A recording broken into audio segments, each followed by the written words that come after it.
Estas jornadas se han organizado justamente por el Hudson College y por el Centro Cultural Generación del 27.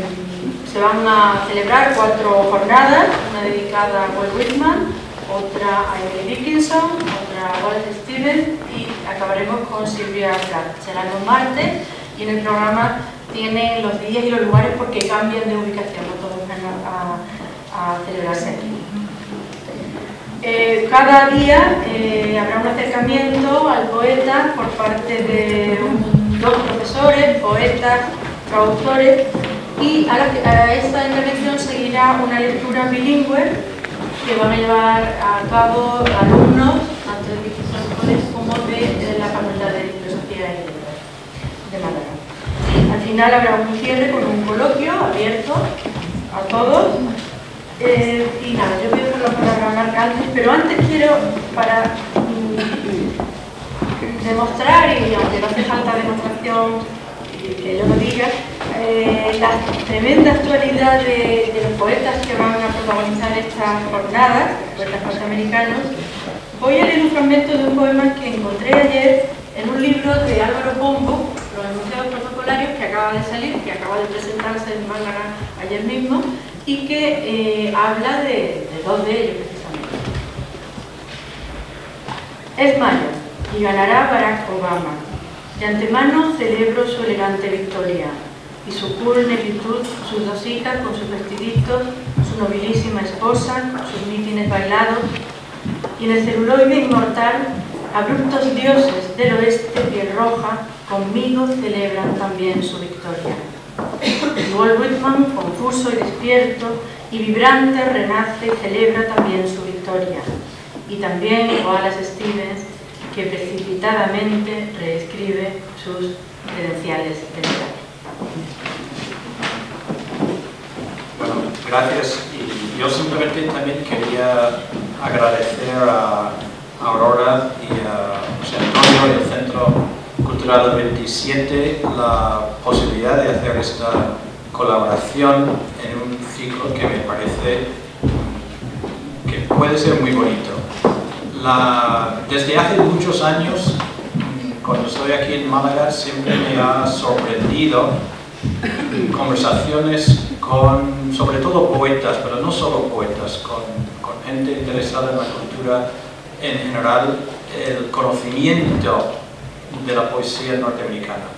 Entonces, eso me ha dado a reflexionar, bueno, de dónde viene ese interés y ese conocimiento, porque sé que en muchas ocasiones los poetas y otros están viendo a estos poetas en traducciones, y me parece el papel del traductor de una importancia vital. Entonces, de mucho interés saber un poco de su trabajo, de qué piensan y también el por qué escogen traducir lo que traducen, aunque tenemos la suerte en esta ocasión de estar hablando de poetas muy traducidos. Y empezar con Walt Whitman hoy, en los primeros días de la presidencia de Barack Obama, me parece especialmente fortuito, ya que Whitman tuvo que pasar por un proceso de profunda reflexión para poder reconciliarse con la multiplicidad de razas en Estados Unidos. Realmente, de joven, tenía unas ideas muy diferentes a las que tuvo cuando empezó a escribir Hojas de Hierba, y esa reflexión fue fundamental en ese proceso poético. Y finalmente, solo comentar que hubo en el año 2003 una tentativa de la entonces primera dama Laura Bush de organizar un ciclo con un título muy parecido al título de este ciclo. Era algo así como la voz americana, poetas americanos, nuestra voz o algo así. El caso es que invitó a una serie de poetas a la Casa Blanca en vísperas de la invasión de Irak y muchos poetas declinaron la invitación y ese evento nunca se celebró. Ella, cuando vio las reacciones, la canceló. Se organizó en el estado de Vermont una pequeña lectura de los poetas invitados a ese evento y luego se publicó una antología basada en esa lectura. Y es muy curioso porque pidieron a los poetas que no solo leyeran su propia obra, sino que leyeran la obra de otros poetas. Creo que eran 15 poetas. De los 15, 12 leyeron poemas de Walt Whitman. Y luego el otro muy citado era Emily Dickinson, de quien hablaremos la semana próxima. Así que nada, y gracias a los estudiantes que van a leer y a Juan y María. Gracias.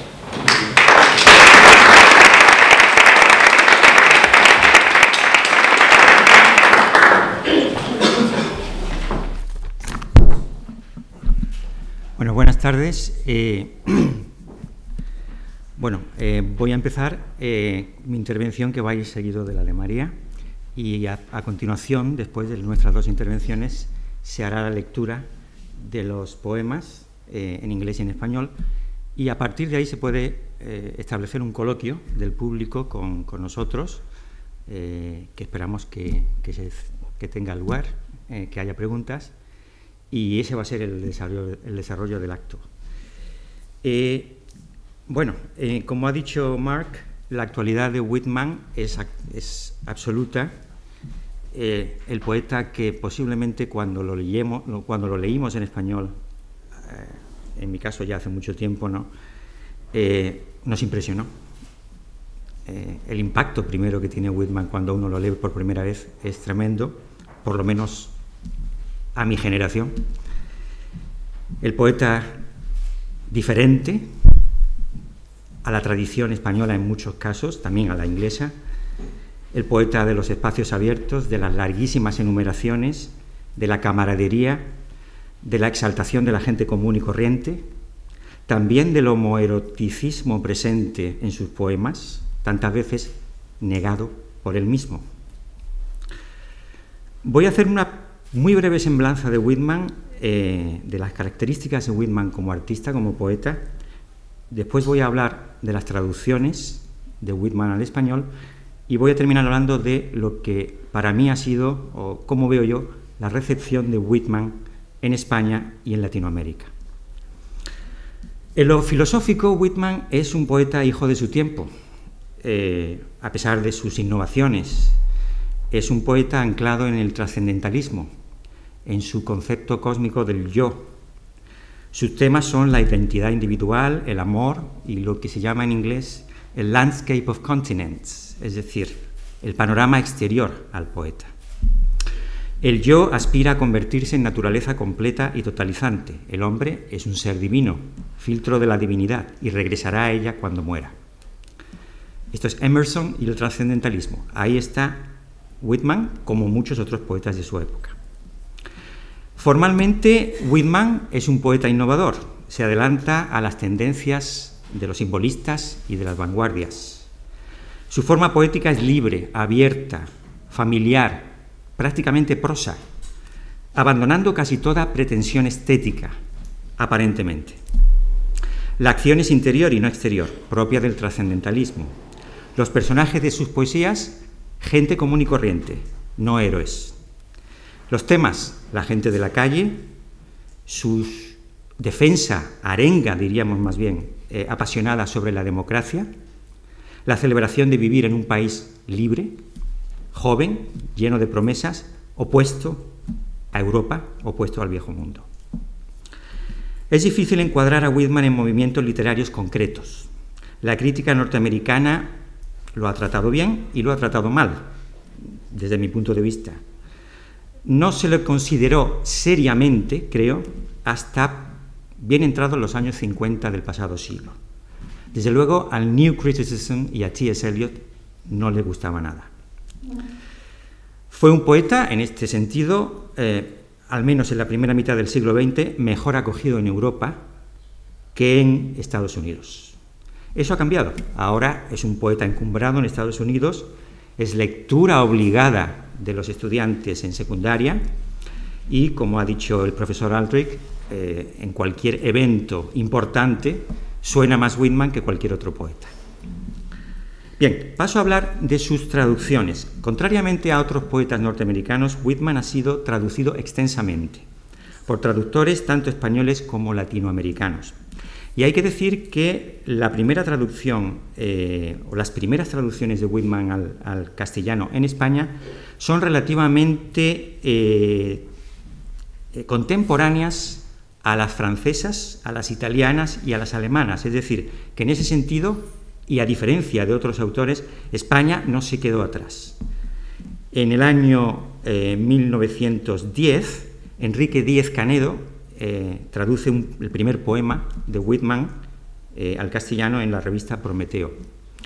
Luego, el poeta uruguayo Álvaro Armando Basser, en 1912, publica la primera versión del Canto a mí mismo, que se basa en la francesa de Léon Balzaguet, traducida 3 años antes.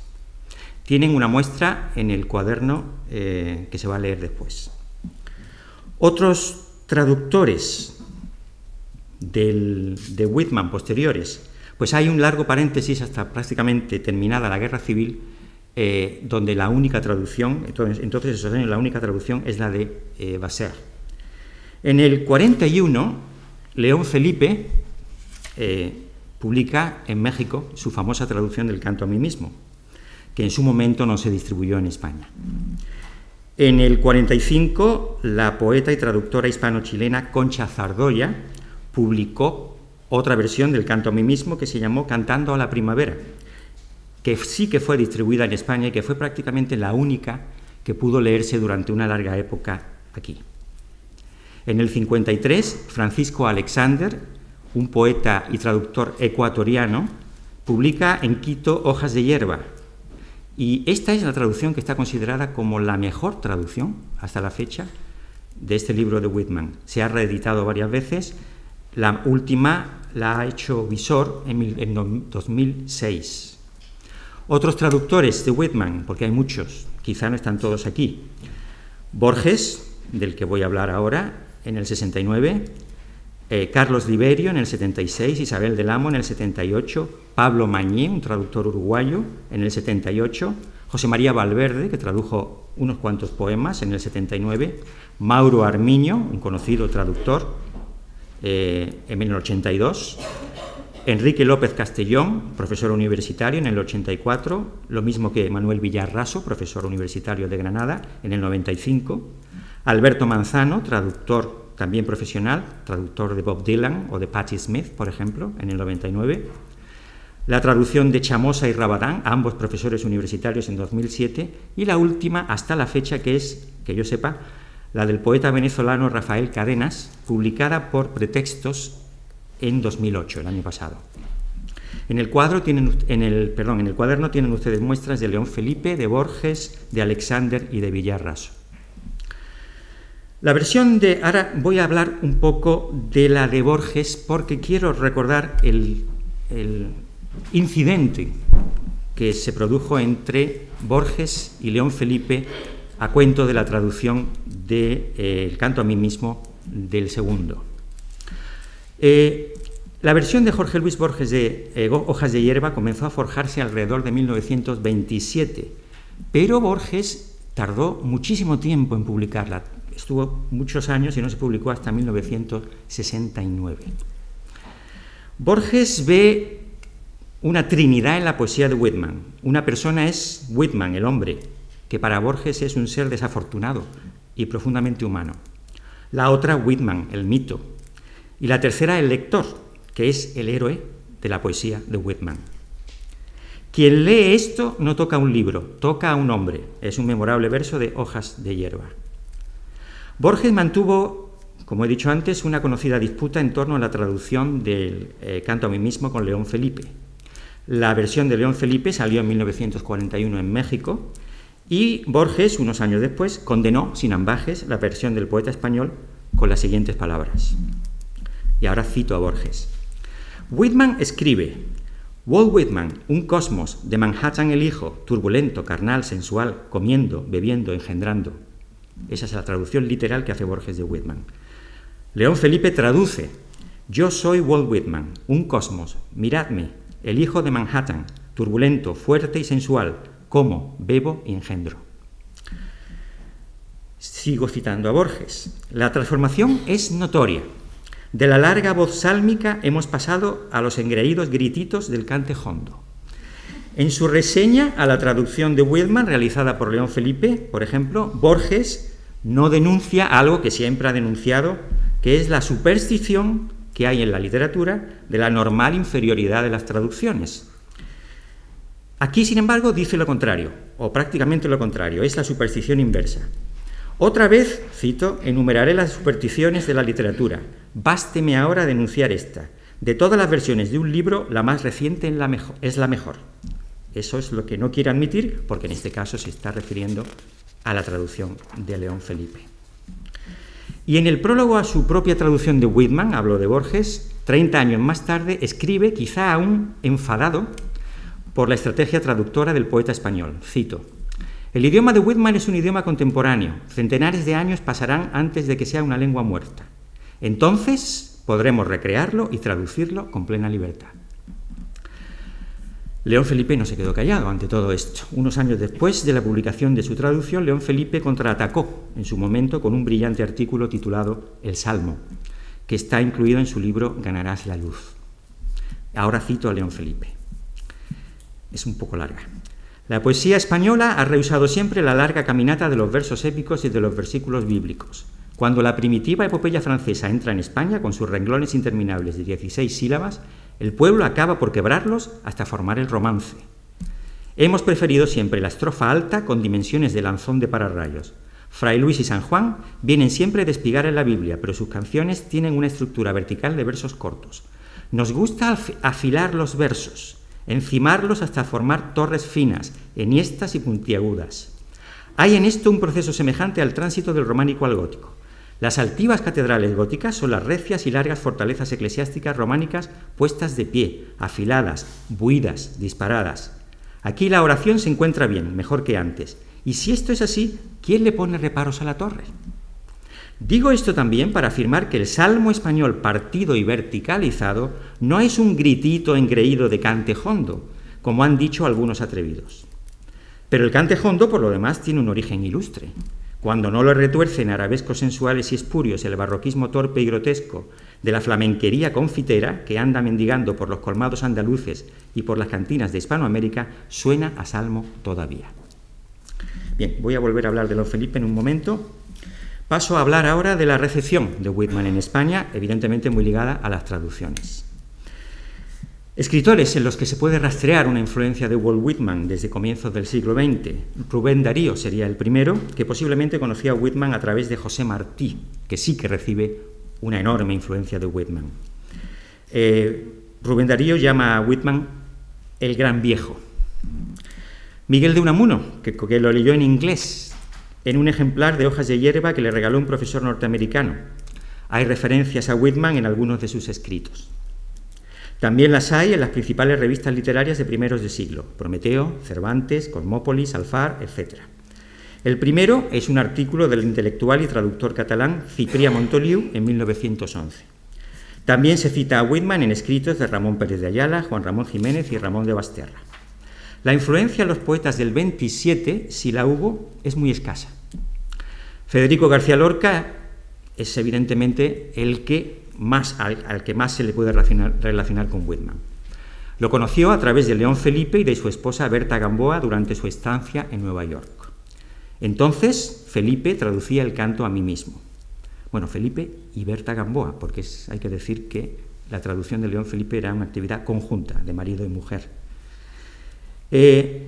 Esta influencia es palpable en Lorca, sobre todo en Poeta en Nueva York, ya se ha hablado mucho de esto. Recuerdo que Federico escribe la conocida Oda a Walt Whitman, incluida en Poeta en Nueva York en 1933. León Felipe, vuelvo a hablar de León Felipe, que traduce el canto a mí mismo y que comparte con Whitman posiblemente el tono bíblico profético de su poesía y su dedicación al hombre de la calle.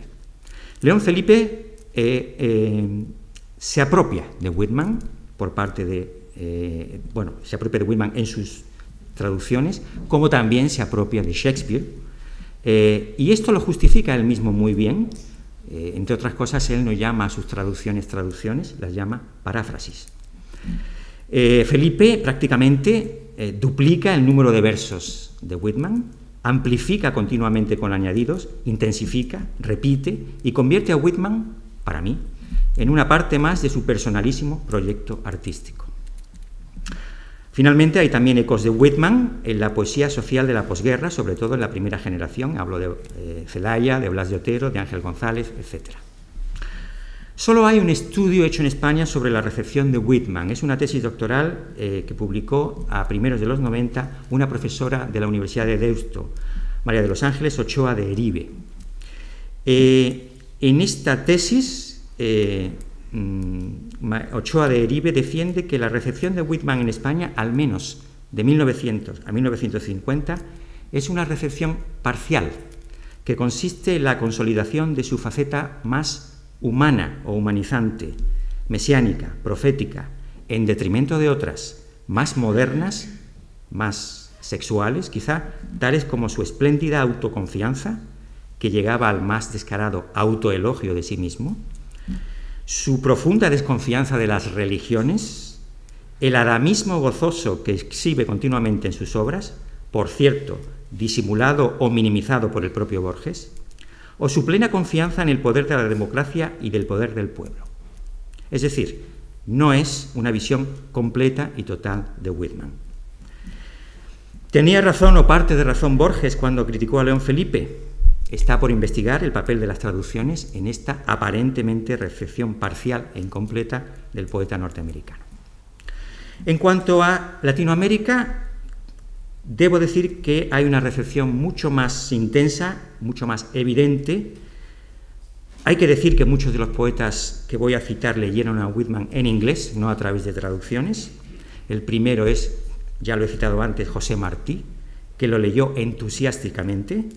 Él mismo reconoce su influencia, la influencia de Whitman sobre sus poemas, sobre todo en versos sencillos. Whitman sigue publicándose continuamente y leyéndose en Cuba. Otros poetas que evidentemente han recibido también influencias de Whitman: Lugones en Argentina, Gabriela Mistral en Chile, Pablo Neruda, que considera a Whitman representante de los mejores Estados Unidos, de los Estados Unidos democráticos, no imperialistas. Autor de otra oda a Walt Whitman, Neruda dijo de él: primo hermano mayor de mis raíces, tú me enseñaste a ser americano. Octavio Paz, que lo llamó el poeta de América, y en Latinoamérica también, pero en portugués, hay que resaltar la influencia de Whitman sobre el poeta brasileño Vinícius de Moraes. En suma, como puede verse, el interés por Whitman sigue muy vivo a ambos lados del Atlántico. Hay dos versos en el poema final de Canto a mí mismo que dicen lo siguiente: el manchado halcón pasa al vuelo, me reprocha mi charla y mi demora. A mí tampoco me han domado, yo también soy intraducible. Confiemos en que esto no sea una advertencia para aquellos que se atreven a traducirle.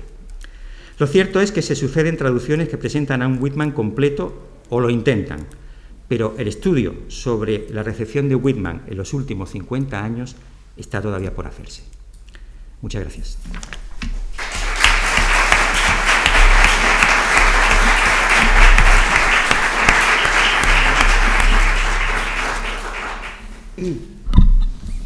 Hola, Gay. Buenas tardes. Bueno, yo para hacer el texto que he escrito, lo primero que me he planteado es si iba a hablar solamente de Walt Whitman o iba a hablar también de la poesía americana a la vez, cosa que me parecía también bastante interesante. Entonces he hecho ahí una mezcla ¿no? Que espero que sea medio entendible. Lo voy a leer, si me perdonan, porque es que la capacidad de improvisación no es la mía, precisamente. Bien, en el caso de una lectora desordenada como yo, no interviene nunca el factor de la conciencia. De hecho, yo voy a hablar de Whitman y de la literatura y de la poesía norteamericana desde un punto de vista del lector. Bueno, y si tiene algo que ver el hecho de que yo sea poeta y esto intervenga, pues supongo que se puede aportar algo más, ¿no? Decía que en el caso de una lectora desordenada como yo, no interviene nunca el factor de la conciencia, es decir, yo nunca pienso en el hecho de estar leyendo literatura americana o inglesa o francesa. En realidad tampoco me planteo si el poeta está bien traducido o no, muy al contrario que otros muchos poetas, por quién o de qué forma esté editado. En realidad el libro me atrae en un momento, lo leo y me gusta el poeta o no, eso es una cosa que hago. Lo que sí es que si ese primer Walt Whitman no me gusta, busco otro, no sé. Pero no, por eso, claro, no puedo hablar del punto de vista de, no, pues en la edición tal, traducida por cual, me encantó lo que Whitman decía, muy al contrario de lo que decía fulano. No puedo hablar de eso, así que lo digo de entrada. Todos estos errores, como lectora, me llevan a ser una completa inexperta a la hora de exponer una idea global sobre la poesía americana en un principio. Pero claro, cuando descubres de forma intencionada para dar esta charla que Emily Dickinson, que Ezra Pound, Eliot, Sylvia Plath, Anne Carson, que Ashbery, Auden, Cummings, Frank O'Hara y que Sharon Olds son americanos y que son, con mucho, algunos de tus poetas preferidos, tienes que empezar a preguntar qué vínculo puede haber entre ellos, ¿no? Entonces, sin embargo, voy y doy con una primera idea y es, con Walt Whitman nunca me sucedió eso. No dejó de ser para mí un poeta americano nunca. Eso mismo me pasó con la generación Beat. Se sabe que son americanos enseguida. De hecho, parece que en Walt Whitman exista una voluntad certera de dirigirse en el poeta épico americano. Él lo intenta, o sea, y lo consigue, obviamente. A Norteamérica, de alguna manera, uno piensa que le podía faltar un Virgilio y él dijo, pues voy a ser yo. Destroza la idea del poeta en cuanto... eso me gusta mucho de Whitman. Destroza la idea del poeta en cuanto al señor relegado al canto de su tristeza, de la tristeza del género humano. Él, por contra, se alza con todo al aire, a la eternidad, en una conciencia casi intuitiva. Pero como decía en un principio, estaba yo en esa situación extraña de no haber sido capaz de ver a todos estos poetas en su conjunto, y me planteo ahora en qué podían coincidir poetas tan dispares como los antes mencionados, y concluyo que quizá sea una de las cosas que son para mí más importantes de la poesía, hacer de las vivencias personales una experiencia universal. Todo eso me pasó con estos poetas. Lo que digo no es nada sencillo, parece muy sencillo y de cajón, pero no, me pasa pocas veces. Aquí John... siempre tengo problemas para pronunciarlo. Updike podría ser el ejemplo más claro de lo que digo. Cito unos versos suyos que son, vamos, es que los tengo que citar. Aunque los años se nos van como los hijos, tú permaneces impasible, como la ropa interior puesta a remojar en el lavabo donde me lavo los dientes. Por supuesto, Frank O'Hara cantando al cine, cantando a la hamburguesa, cantando al batido de Malta, cantando en fin siempre. Seguid rodando, dice, cintas de celuloide, como continúa rodando la gran masa de la tierra.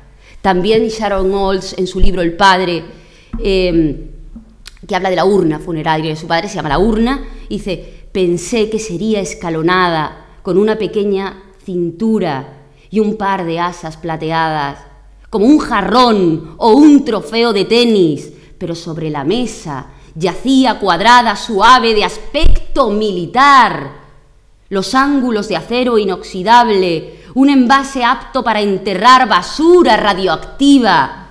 La giré hasta ver su nombre, esa etiqueta elegante como una marca en un paquete de sal.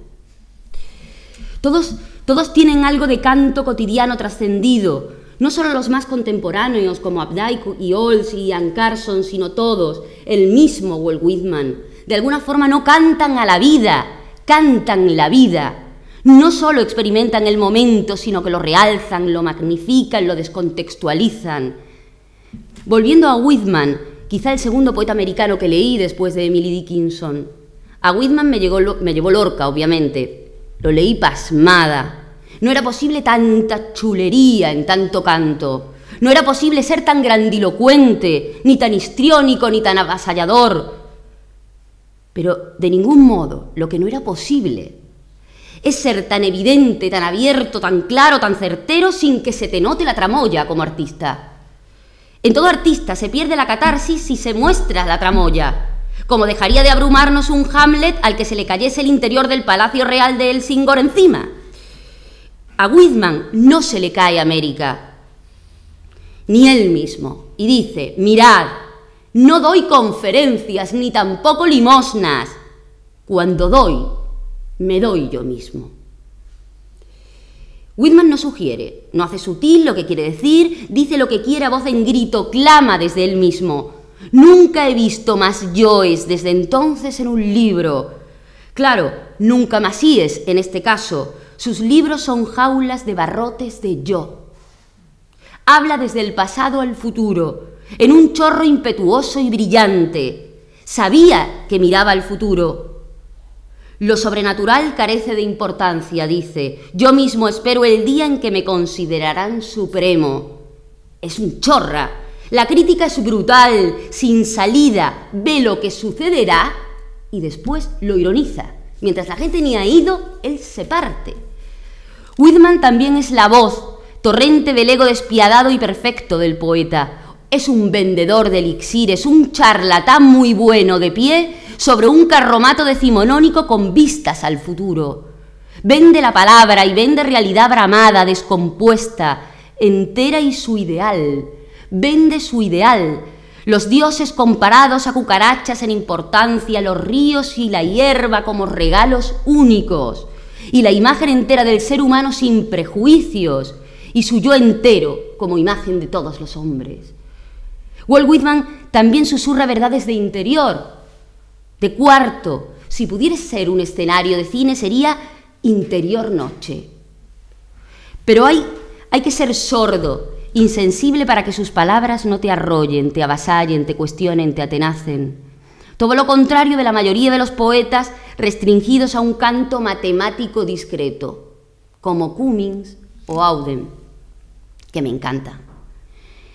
Auden se nacionalizó americano en un momento de su vida, por eso lo he incluido y porque soy fan, y no me resisto a leer unos versos suyos que me quedé petrificada, ¿no? Dice: muchachos de clase media con aspecto moderado que leen las tiras cómicas, un partido de béisbol significa más para ellos que 50 Troyas. También de Cummings, al que yo le hubiera dedicado una charla entera de siglos, ¿no? En ese discurrir suyo entre lo cursi, manido y la genialidad, es un tío que me tiene completamente desquiciada. Hace la labor, desde mi punto de vista en la poesía, Cummings hace la labor de la rosa de Paracelso, en el cuento de Borges ese, ¿no? Echa la poesía a la chimenea y por la mano del sabio resurge esa rosa, ¿no?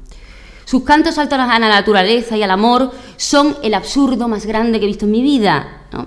Del tópico hace él un absurdo pero coherente. O sea, os voy a leer un fragmento nada más porque dice el tío: cuando las serpientes negocien su derecho a reptar y las olas firmen en la línea de puntos o de lo contrario se cancela el mar, cuando el roble pida permiso al abedul para hacer una bellota, los valles acusen a sus montañas de ser altas y marzo denuncia a abril por saboteador, entonces creeremos en ese increíble, inanimal humanidad y no antes. Se quedan en paz.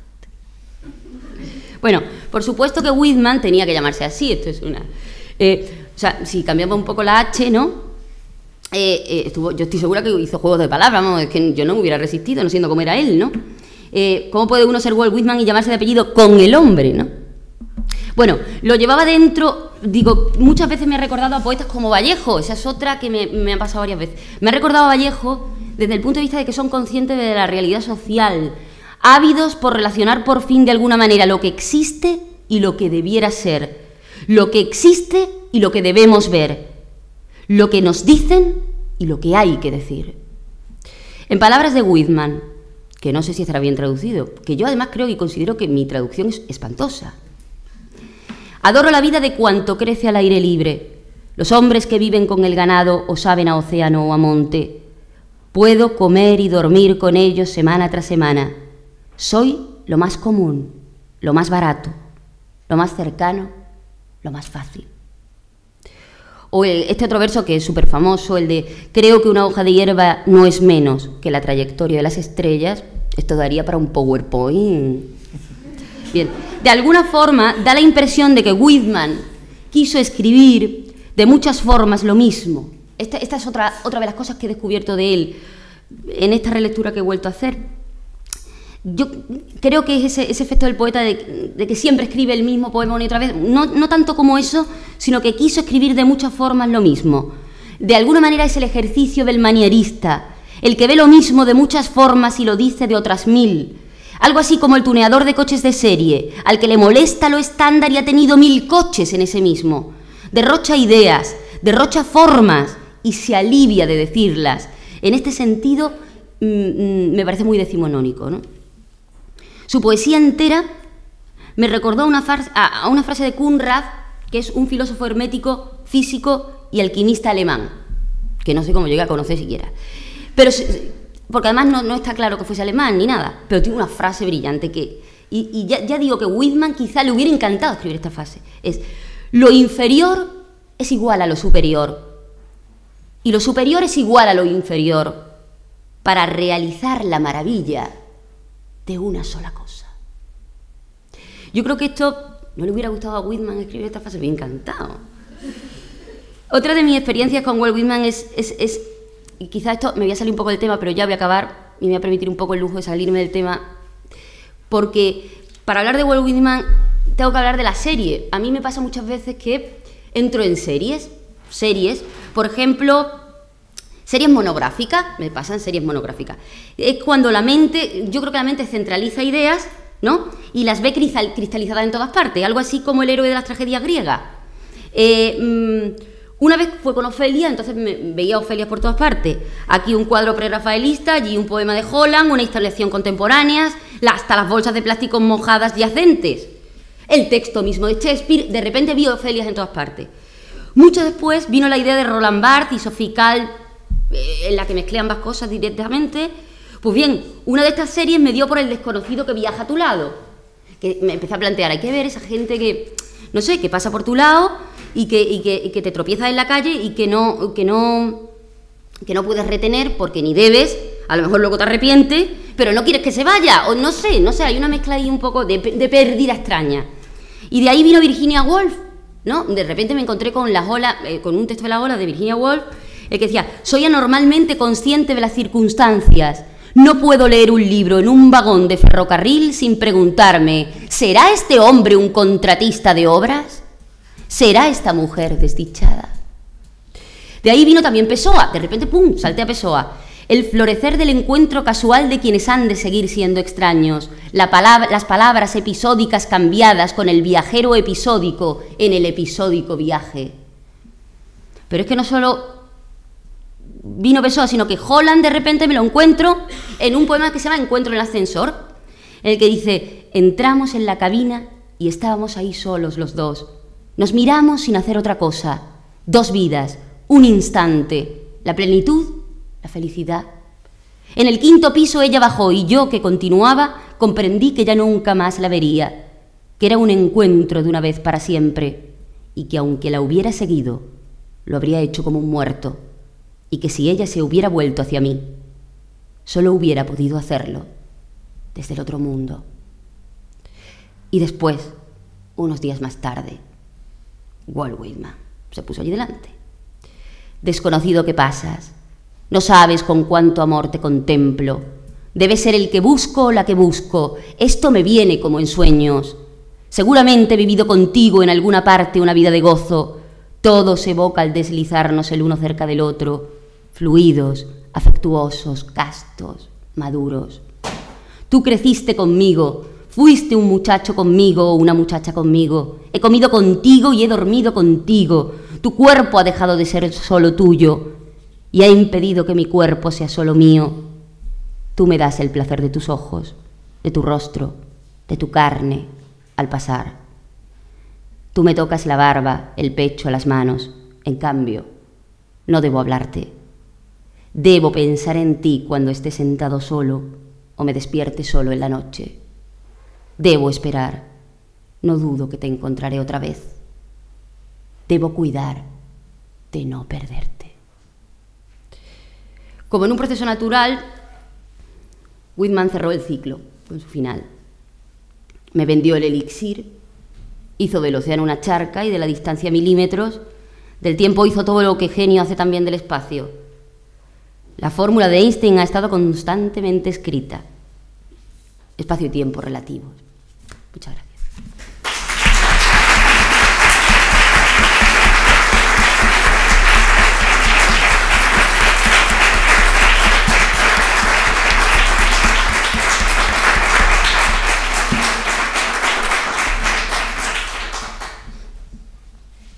Bueno, que van a leer, ¿no? Los alumnos... Sí, primero en inglés. Primero en inglés. Hola, buenas tardes. Voy a leer the Walt Whitman Song of Myself, Part 1. I celebrate myself and sing myself, and what I assume you shall assume. For every atom belonging to me as good belongs to you. I loaf and invite my soul. I lean and loaf at my ease, observing a spear of summer grass. My tongue, every atom of my blood, formed from this soil, this air, born here of parents, born here from parents the same, and their parents the same. I, now 37 years old in perfect health, begin, hoping to cease not till death. Creeds and schools in abeyance, retiring back a while sufficed at what they are, but never forgotten. I harbor for good or bad. I permit to speak at every hazard. Nature without check, with original energy. Gracias.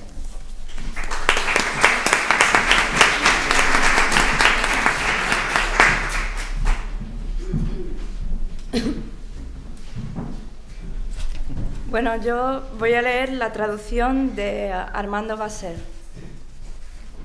Canto a mí mismo, parte primera. Me celebro y me canto. Lo que me atribuyo, también quiero que os lo atribuyáis, pues cada átomo mío también puede ser de vosotros, y lo será. Poeta, invito mi alma al canto, mientras huelgo y paseo contemplando una brizna de hierba estival. Mi lengua, cada molécula de mi sangre emanan de esta tierra, de este aire. Nacido aquí, de padres cuyos abuelos y bisabuelos también nacieron. A los 37 años de edad, en perfecta salud, comienzo estos himnos con la esperanza de continuarlos hasta la muerte. Otorgo un armisticio a los credos y a las escuelas. Los considero un momento a cierta distancia, consciente de lo que son y de lo que significan, sin olvidarlo nunca. Enseguida me brindo como un asilo al bien y al mal. Dejo que tomen la palabra a todos los azares. La desenfrenada naturaleza con su energía original.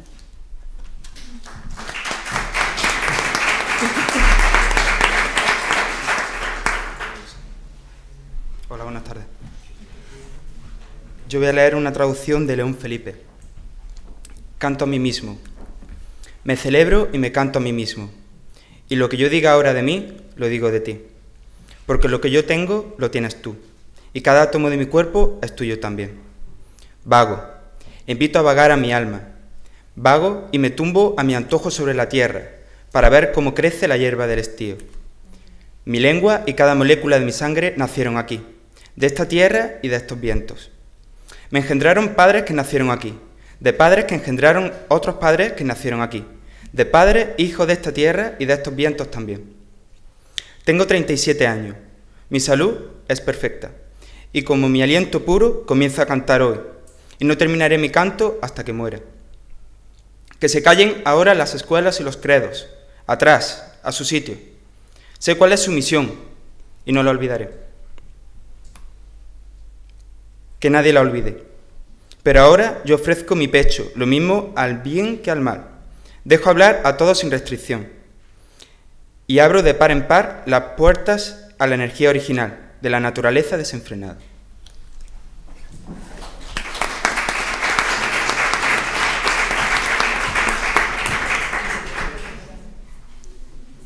Y ahora voy a leer la traducción de Borges. Canto a mí mismo.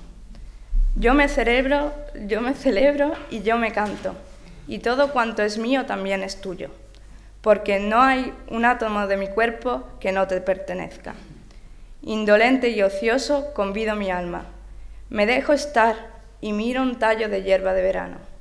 Mi lengua, cada átomo de mi sangre, hechos con esta tierra, con este aire, nacido aquí de padres cuyos padres nacieron aquí, lo mismo que sus padres. Yo ahora, a los 37 años de mi edad y con salud perfecta, comienzo y espero no cesar hasta mi muerte.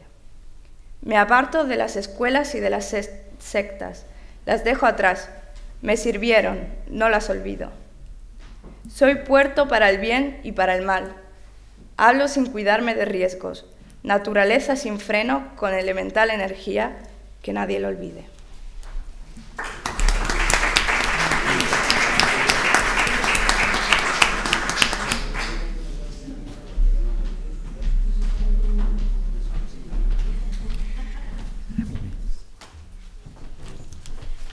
Farm picture.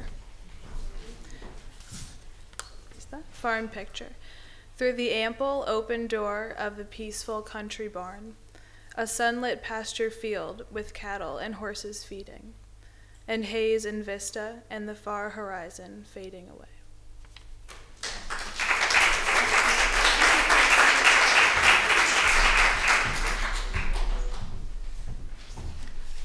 Bueno, en este caso se trata de una traducción de Francisco Alexander de 1952. Cuadro campestre. Por las amplias puertas del tranquilo granero campesino, un prado iluminado por el sol, con vacas y caballos que pacen, y la bruma y una vasta perspectiva, y el horizonte perdiéndose en la lejanía.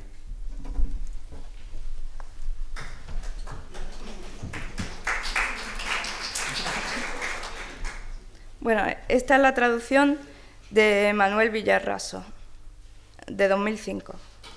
Descripción de una granja. Por la amplia puerta abierta de un tranquilo granero en el campo, un prado iluminado con ganado y caballos que pastan, bruma y vista y el lejano horizonte que se desvanece.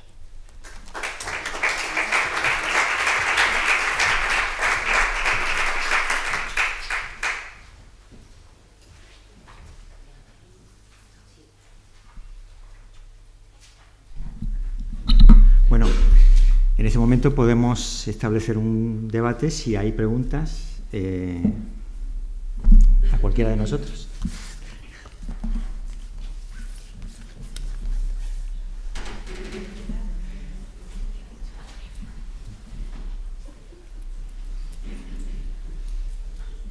Sí. Quería hacer una pregunta. En la traducción de León Felipe utiliza el término credo. Y en la que acabo de escuchar, que no la tengo delante, de Borges, utiliza secta, pero los conceptos son muy distintos. Pues sí. Tú tienes un sesgo ideológico usar un obor. Sí. Por lo menos yo lo veo así. Sí. Entonces me gustaría, por curiosidad, ¿no? Porque Sí. me ha saltado la palabra que tú que eres traductor, ¿cuál crees que es una traducción, no ya poéticamente, sino una traducción más correcta? ¿Estamos hablando de la primera que has leído o de la segunda? No, del canto a mí mismo. Sí. Cuando dice que se callen ahora las escuelas y los credos en la versión de León Felipe. Sí. Pero me parece que estoy casi segura que ha dicho la versión de Borges que se callen y las sectas. Creeds and schools. Sí, es lo que dice en inglés. Yo diría credos también.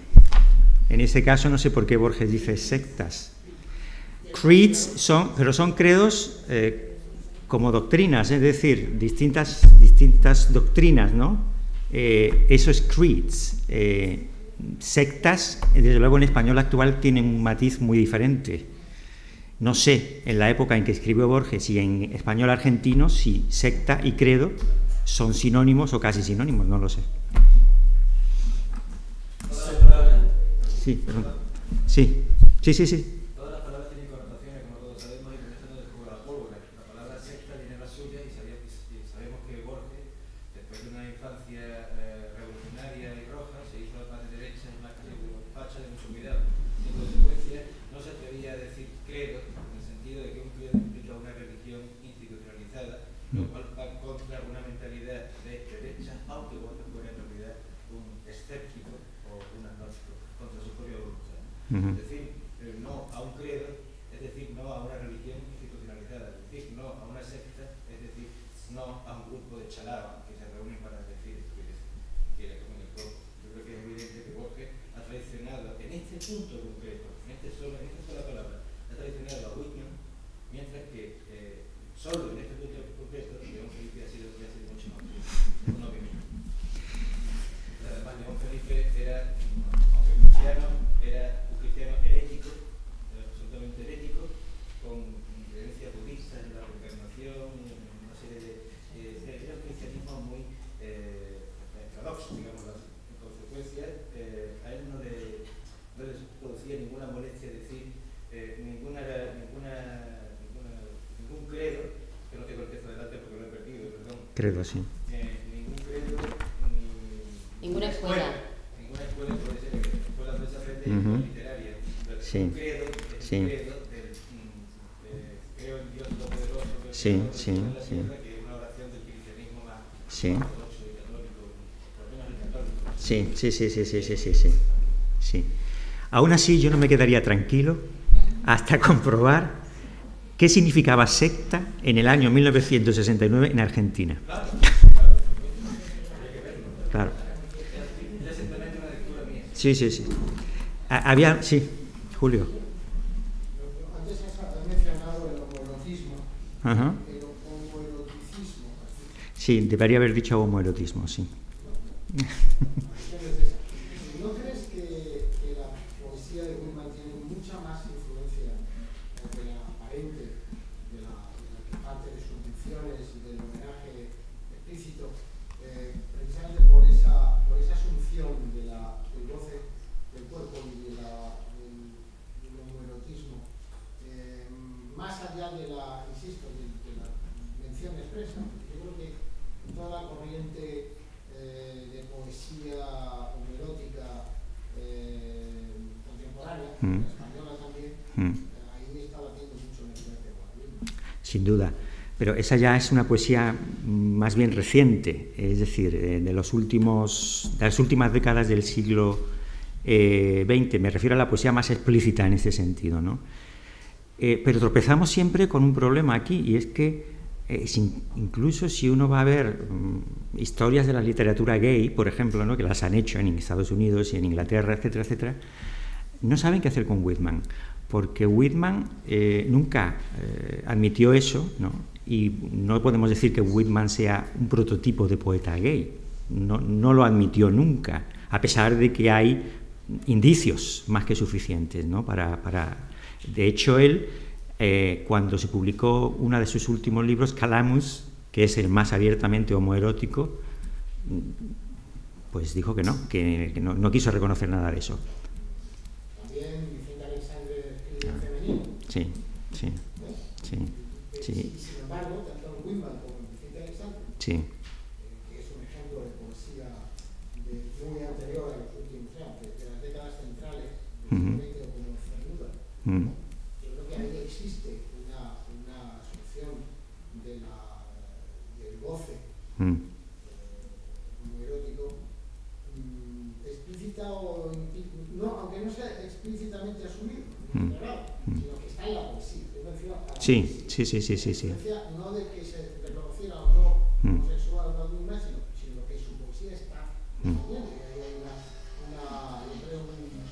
un gran goce de los sentidos. Yo creo que ahí eso influye mucho, y a través de la obra de Lorca, que tiene más influencia de la que parece, que se publica en México en el año 30. Es una edición muy pequeña. Yo creo que eso tiene más influencia de lo que parece, insisto, aunque no mencionen a Whitman. Posiblemente. Sí, posiblemente. De todas maneras, he dicho que la recepción en los últimos 50 años del siglo XX está por hacer. De eso no hay nada hecho. pero posiblemente tiene razón, sí. En poetas españoles últimos, desde luego hoy eso es uno de los, no sé si llamarlo atractivo, o uno de los ingredientes de Whitman que más puede prender, a pesar de todo hoy en día, entre determinado público, ¿no? Y en ese sentido es que Whitman es muy claro, a pesar de que él mismo nunca quisiera reconocer nada. Sí. El 17 de julio me obliga, como poeta, a afirmar que esta es una prueba evidente de que la poesía, el chorro creativo, es más grande que la personalidad social del escritor de poesía. Whitman no aceptó nunca, pero se le ve el plumero. Alexandre habla siempre de unidad en ella, pero en ese además se ve el plumero y claramente no. Y con esto no estoy diciendo nada malo. No. Simplemente utilizo una expresión coloquial, como decir, que está más claro que la nueva. En fin, en ese poema además le falta. A pesar de eso, ¿no? Por eso se titula unidad en ella. Entonces, yo realmente no me quise dar cuenta, con la lectura de Alexandre, no me quise dar cuenta en aquel tiempo, porque era joven, quiero decir, pero después de lectura me han hecho verlo claramente. No me quise dar cuenta y cuando, bueno, yo me identifiqué con Alexandre como poeta heterosexual declarado y microconducido, lo cual es un defecto, ya lo sé. Pero en cualquier caso, cuando descubrí, leyéndolo, que aquello era realmente homoerotismo, como se está diciendo, pues no es que me sintiera decepcionado, es que ya no me pude identificar igual que antes. En cualquier caso, con Whitman jamás me ha pasado eso. El homoerotismo de Whitman, yo no sé por qué, es como más puro, más universal, no menos erótico, pero sí quizás menos eroticista, por decirlo de alguna manera. Bueno, ahí habría que ver qué papel juegan las traducciones en tu lectura de Whitman. Sí, claro. ¿Más preguntas? Sí.